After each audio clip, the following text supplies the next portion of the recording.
bistee ilama fakkeenya yeroo laaltu meetaa i dubbisiiti waan kitaabni hojjedhu jedhaa jiru hojjetaa jirti qaalluun kitaaba adii tun no waan lubbuun isii fedhe hojjetaa jirti miidiyaa kallattii ofiitiin banatteetiin itti riskii barbaadaa jirti ittiin wal mormiti kitaabni rabbii lafa jira namni qara'uu dhiise namni miidiyaa qara'aa jira habiibi ati amoo ta'i namni waasii godhu hin jiru namni waasii godhu hin jiru rabbii kee tokkocha qofa ka waasii godhu rabbii kee tokkocha qofa ka waasii godhu dhageette yoo dandeette carraa barnootaa argadhuu baradhuu barnoota saniin itti gahiiti eenyummaa gartee isaan iyyan kana itti miti lafa kaa'a jedhiin kitaaba isaan deemaniin fi kijiba isaan deemaniin kan chaalenjii akkasii qofa akkasii baasu akka kootti an obboleessa kiyyaati inni itti aansee ammoo yeroo hedduu argaa jirta sheekota kennaa jajjaba kunoo maqaa gartee maaliitiin firqaan dhufteetiin akka asirraa wal cinqisu saalfanne nuhu aayaa rabbii balleessan karaan bade wanni isaan miidiyaa kanarra gannaqa waan bira wanni kitaaba rabbii irra jiru waan bira kanaaf mallattoo kanaan warroota gara gartee amantii islaamaatti dhufan mirgi isaanii haa eeggamu namoonni gartee amantaa biraarraa yeroo amantaa kanatti dhufu naamusa keessatti arguu qabaa shari'aan waan gartee shari'aan islaamaa jettu sana keessatti argisiisuu qabda malee jechuudha hoolaan waan silaa islaamummaan hin qabne nama gartee kara biraarraa gara laa ilaaha illallah muhammadan rasuulullah jedhee si bira dhufe dhiibuun qabdu hin jabeeffama seera shari'aa islaamaatti nama amantaa biraarraa gara amantaa islaamaatti dhufe hin barsiiftaa akka sabbaru gootaa hin tajaajiltaa hin kunuunsitaa waan qabdu yoo kenniteef nama gartee kaleessa islaamummaa irra jirurra nama islaamummaatti dhufe san irra siigaa ajiriin isa irra sii baay'ata jechuudha. An amma imaanii waa kennurra yoo waa sii kenne akka gartee kitaabichi kennaa jajutti santu irra caala ajiriin haa qabu. Dhalli kana wallaale hin doome ilmi namaa si cabsuu amoommaa mul'ata maa feemase maa namni isa jaallata maa dubartoonni dubbisan wamii sharri haasidin iza hasatta yomman ati kanaaf habiibi dhala namaa laalini jechoota rabbii jajjabasan kan kitaabarra jiru kan dubbisaa jirtu qaalii rahmaan ka jajjabasan jechoota jannata si galchan wantoota si gartee hadhallee si fayyadanii borullee si fayyadan achi jala deemi malee namuma jalaa hin deemin biroo ansi hima namuma hin laaliniyyuu jecha namni siin jedhu laalin namni gaafa guddatu yookiin gaafa mul'atu akka gartee wanni hedduun itti bu'u beekillee foolummaan kee osii kun namni si waanya islaamuma si waanya fakkeenyaaf amantii san keessaa baatee dhufteemi islaamumaa taatee namni si fakkaatu yoo gartee ati waan wahiitiin isa caalte of nyaata dhala namaa keessa jira waan taateef kun hizdiin dhala namaa kana keessa jira waan taateef habiibii kiyya baay'een si jaaladhaa si hordofaa baay'ee tokko natti toltaa nama qacalee nama reef lafaa dhufaa jiru nama waan barbaade baratee itti gahuu danda'u nama waan barbaade hojjetee itti gahuu danda'u jara keenya namni 270 namni 300 kuni mirgi amoo akka eeggamu mirga isaa eeguu jechuun afaan hin baninaa kalaas bakka akka nama teetii jannata seenee jannata keessa jirutti haasoo itti harqaalluun garii akka nama rabbi barreessee fi ati warra jannataati jedhaniini kulafaa urraashidiin of gootanii barisi warra kulafaa urraashidiina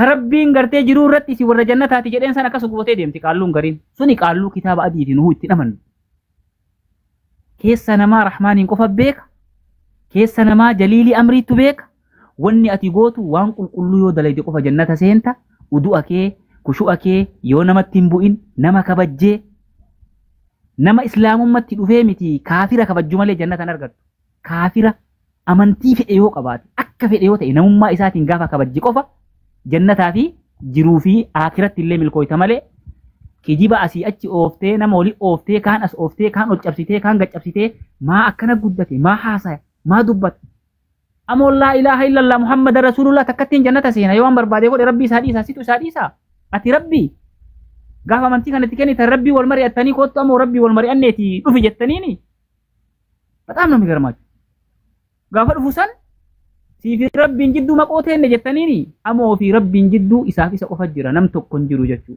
akkasii bareechaa beekaati amoo kiyya kanaaf jettee miira keessa galtee rabbii si uumee si dhalachiisee amantii sanarra si guddisee amantii biraa si argisiisee amma gara islaamummaa si fidee waan hunda sitti ibse kun ammallee si haa ibsu immooshiinaal waan jedhu gati kanniin akka waan taraatti gati bira tarisiin jedha ani tanumaan qabaa galatoomii habiibii kiyya.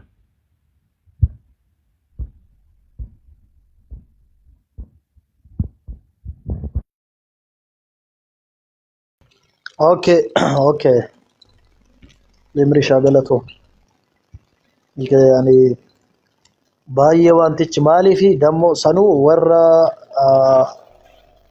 ijoolleen jiru jettee jala fiigaa ooltudha jarri kun waan ta'eef kanaaf isaan immoo ni caalaa dubbisanii waan jiraniif erga deeminaan jedhanii waan isaan tunaa kennu kan karaa isaanii waan dhufe natti fakkaachaa jira beektaa wantichatu maaliif isaan karuma isaanii kaleessa illee gara shaadaa kanaa dhufe waan ta'eef giraana galee beektaa wantichi.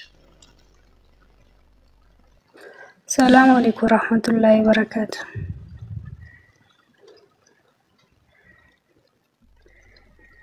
وعليكم السلام ورحمة الله وبركاته. وعليكم السلام ورحمة الله وبركاته إيمان قدي ما برك أمتك هنا كن جرت وكم نجاكي السنة.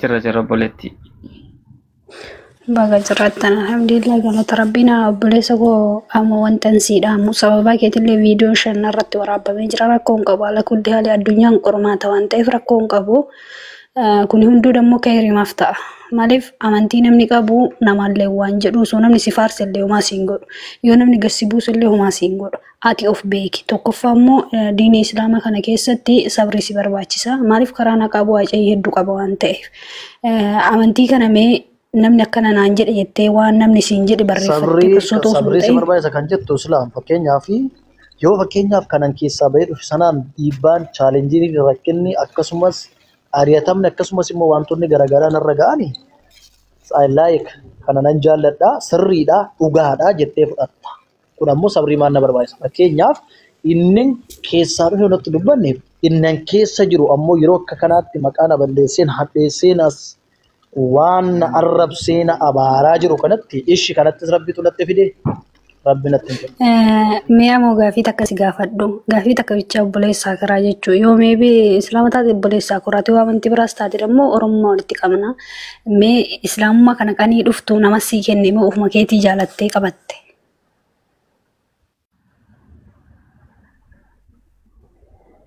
tan watakitti bichaan haa deebisi wal najala badeera masii deebisuun danda'an yeroo haala malaalaa jirutti wal najalaa dha'ee jira. La dhiisi ati amma dhiisi akkas ta'e imaan tasgabbii barbaachisaa imaan amantii jechuun beektaa arraba irratti bar waan ruuhii yaadduun alatti islaamummaa jechuun walumaa galatti amantii jechuun maali beektaa waan qalbiin kee yaadu jechuun amantiin qalbii kee irra waan jiru amantii jechuun waan biraatii miti waan biraa of keessaa hin qabu waan ruuhiin kee jaalatu jechuun waan ruuhiin kee kun keessa jiru. waan ruuhiin tee feetu jechuun nafseen tee maal barbaaddiidha. Amoon kaleessaa amantii biraarra turee hadhaa amantii islaamaa keessa jira. Amantaa islaamaa kana keessatti illee doorsisaa fi dhiibbaa garaagaraatiin bifa amantii kana jibbuu yoo ka ga'u taate waan lama qofa laallata. Tokko kaleessaa gaafan dhufu amantaa kanatti maaliif dhufee inni dhala namaa waan ta'eef namni hin yaada. Gaafa amantii san keessaa dubbisee amantii kana wal bira fidee jedhu ammaal barbaacha amantii kana keessa dhufee waan jedhu ofuma isaatii gaafatee deebii ofuma isaatii ofii deebisa. Nam takka kashaan deebifne jechuudha. Maaltu achi keessaa na baasee as keessa na fide. Yoo namni illee isa fide isumaaf deebii. Yoo dubbiseellee ammoo karaan sun karaa jallinnaa ta'ee karaa kana karaa haqaa argee dhufe karaan sun karaa sanii karaa kanaaf dhufee isumatu murteessa. Maaliif kun hin murteessinu jechuudha. Haga keessa ture kanaa hoo dubbisee waan dhugaa takka waan gartee isaaf rabbii isaa jiddutti qabbanaa waan isaaf rabbii isaa jiddutti jiruu fi gaafa silaa du'anillee ittiin faayidaa yoo arge sanillee isatu beeka jechuudha.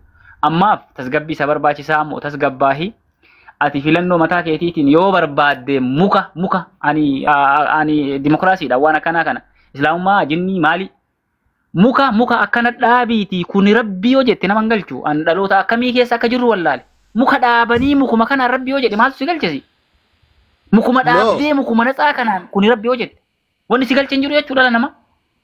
Ilmi namaa wanni inni ragadu waan bira.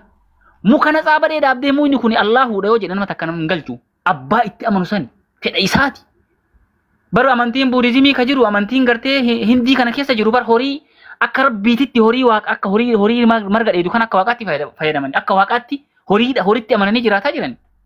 Oromoo maatana abbo asumatti sheekummaa sii kenniti asumatti sheeka asumatti doktora si gooti asumatti dhoqqee si dibi gaafa gartee waan kana keessaa qofa bahe namni amoo waan takkan siima dhugaa obboleessa kiyya gaafa nama jala deemte akka duutee beeki osoo amantaa kana biraayyuu amantaa biraatu seentee ammallee ati kama du'aati Maaliif jennaan confidence waan jedhamu of keessatti yoon qaban. Jireenya kee keessatti yoo ati ofii fi murteessine jireenya kee keessatti yoo atii fi ati qofti kan hin murteessine taate hin miidhamta. Qilee seenta. Ilmi namaa si jallisa malee abadan sin qajeelchu. Haga feete namarraa qajeelu malee. Dhaggeeffadhu Imiraashaa koo namni na caalaa murtoos ta'ee waa hundatti namni na caalaa ofitti amanu self confidenceedhaan jiraatu hin jiru. Garuu gaafa teessee kana ilaaltu. For example fakkeenyaaf yeroo ijoolleen kun adeemanii miidiyaa kanarratti abbaan argite hunduu annicha amantii koo qabus hin qabne suuraa fuudhanii appilikeeshinii keessa gashanii akka hin taane suura kiyya godhanii ganna gala gashanii ol nagala gashanii gaafa antini godhan namni gad ba'ee dhimma kanarraa dubbate jiru hundumtuu callisee dhiise dhaggeeffadhu keessa ba'eeyyuu dhaggeeffadhu markaaza tokko har'a markaaza tokko nagashaa jedheen keessaa babarreessee dadhabe markaaza namni nagashu hin jiru mucayyoo tokko markaaza nagashuuf jettee markaaza sanatti gaafa na ooftu markaazni sun maal jedha ustaazni sun of dhoskee dhufee haa baratu huu jedhee dubbata. Sagalee isaa maal jedhamata? Of dhoksee dhufee haa baratu. Maa inni rakkina narraa jiramu? Rakkina toobantii sana keessa jiramu? Ofna shakkisiisina. Amoo rabbii jedhi kanarra hojjedha. Amoo rabbii jedhi na biraan gahimee guruppii san rabbi sodaatu na biraan gahi. Anaaf battantansee addaa yaasa na biraan gahimee ajandaa dhaabbata. Maaliif akka kun jedhame illee naaf hin galle. Of maaf of dhoksee haa baratu gaa'ela ani illee ofan shakkin. Mintinn noo kanarra maaltu jira jira. Jaajama assalaamu alaikum warahmatullahi wabarakatuh. Ani karaa keessaa dhaggeeffadhu barachuudhaaf hawwii guddaan qaba. Eegan gara biyya kanaa dhufeeti namoota baay'ee karaa keessaa barreesseera. Okee rakkoon qabu si barsiifna naan jedhu. Na jalaa badu. Asasan dhaqeen gaafadha si barsiifna lafa isaan boon hin argan. Lakkoomsa kootti hin erga. Lakkoomsa kun namni dhufee karaa himoos ta'e karaa bootoomina dubbisu hin jiru. Waliin sana galuu diti si galeera. Har'a immoo sagalee maal jennaa qaban? Rakkina ati of dhoskee haa seenu mul'iseen seeniin of dhoskee haa seenu. Maa inni nan hadii nan saamii nama najjeese mintin noone leebaaniin hattuudha saamaadha ajjeesaadha nabse gadaa inni jennde. Nabiraan gahi mee guruppii san nabiraan gahi hojii dhabne ani jedhuma san nabiraan gahi qaalluu kitaaba adii jedhamte. Kootu islaamikis goonde kan jettu kun maqaa sobaa moggaafattee kan deemtu kun kootuudhaati natti midhugaasaa sitti barra gaasaa of harkaan qaban sagalee isaa waliin kottu. Kottu. Gudi. Ammoo assalaamu alaikum. Waalaikum assalaam warahmatullahi wabarakatuh. Yaa jara bakka ofan shakki maaliif ofan shakkan akkamitti ofin shakku? De namni tokko maafan dhoskaan lemin. Gudi wallahi billah. No qaame kaniif rabbiin jedhaleen fasbir inna allaha ma as-sabirin ka jedhaleen rabbiin yaa jara kana miti ka shayni ibmusaati nama arrabsee nama radduulu kana miti. Yooni fi diin dhaabbataan tokko wani tokko ni sirri dhaabbate sanii fasbir inna allaha ma as-sabirin rabbi sabbarisin jedhe malee kanuma shayinummaan ifisaati darasaa shaadaa si qabsiiftee ifisi garagaltee ijoollee sitti ijaartee si arrabsiistu kuni waan biraati poolitikaa biraa of keessaa qabaa jechuudha. Sababa saniifuu mee bakkuma tokko bakka nama kiristaana keessaa ka'ee gara musliimaa dhufee irratti duulaa jedhu quraana keessaa bakkuma takka fida. Shayini irraa duuluu ka jedhu fida hin jiru. Ififtuu qixaaxa guddaa qaba nama kiristaana irraa dhufe tokko jabeessuu qabna malee irratti duuluu hin qabnu. Kuni dubbii hin taanedha. Kingo si himaa asirratti mucaa tokko yoo hin beekaa kun amoon hin beekaa mucaa wallaggaa tokko hin beektaa oromummaa amoo ka waraaname. Nan beekaa. Okay. Amata tokko tajaajile amata tokko namni nama san fayyise rabbii gaditti ana imrisha amata tokko jalaan galle nama san zarii isaan beeku inni ilma wallaggaati ani ilma baaleeti amata tokko nama san jalaan galle.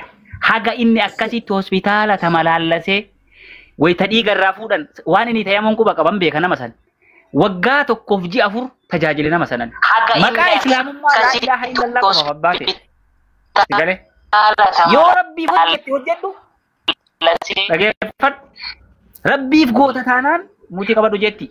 Rabbiif hojjetta taanaan islaamummatti nama dhufe rabbiif jecha hojjedhuuf.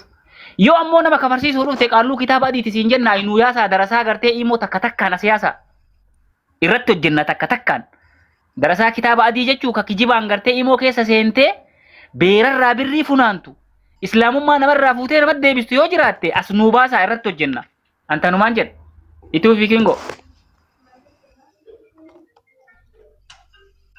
San namni wayreef dubbatee jira amantaa rabbi akkuma islaamummaatti iyyuu amantaatti amanuun dirqama mitiif fedha amantii yoonni jedhamu jalqabumayyuu waan hin jirre tokko akka waan jirutti itti amananii beekta. Sababa saniifuu karma gabaabatti amuun amma isaatiin maa kanatti wanni inni irra jiru fasbir innallaa masaabirii san keessa hin jiru jechuudha. Ifisaatiif ibda keessaaf kaa'ee ifisaatiif ibda keessa illee baasaa jechuudha.